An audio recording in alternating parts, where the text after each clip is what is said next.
İmam Hasan şimdi peygamberin torunuydu değil mi? Peygamberimiz onun hakkında ne buyurmuş? Ehl-i sünnet inkar edemez ki El Hasan ve Hüseyin seyyide şebab ehlil cennet. Hasan ve Hüseyin cennet gençlerin efendisidir.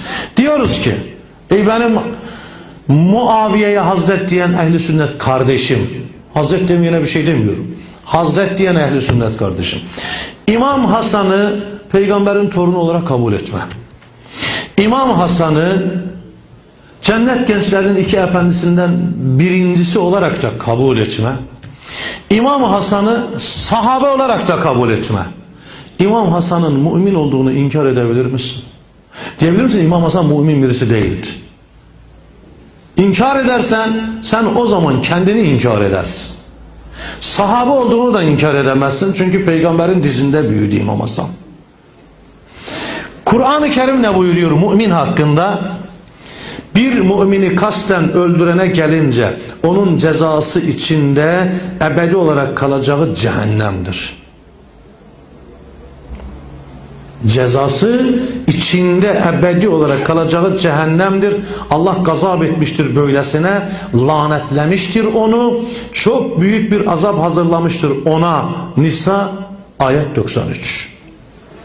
Böylece Kur'an-ı Kerim'in apaçık ayetine göre Muaviye lanetliktir ve cehennemliktir.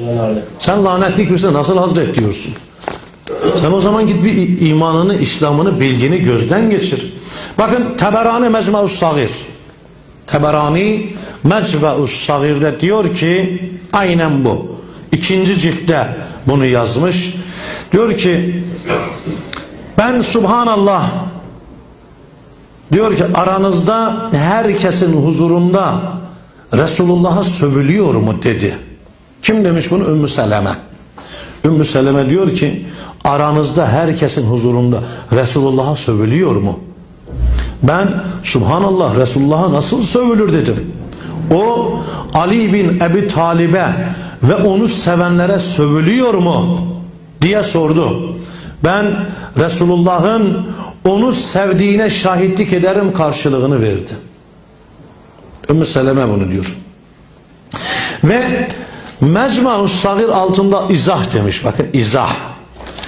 Emeviler devrinde maalesef minberde Hazreti Ali'ye ve onun çocuklarına sövmek, hakaret etmek adet haline gelmişti. Kimdi onun çocukları? Allah'ın Kur'an'da sevgilerini farz ettiği Ehl-i Beyt. Allah'ın Kur'an'da sevgilerini farz ettiği Ehl-i Beyt'i Kur'an okuyarak doğradılar. Kur'an okuyarak onlara sövdüler, hakaret ettiler. Ali'ye ve onu sevenlere sövmenin Resulullah'a sövmek olduğunu, çünkü Hazreti Ali'yi sevenlerden birisinin de Resulullah olduğunu, dolayısıyla bu sövgünün ona gideceğini bildirdi Ümmü Seleme annemiz.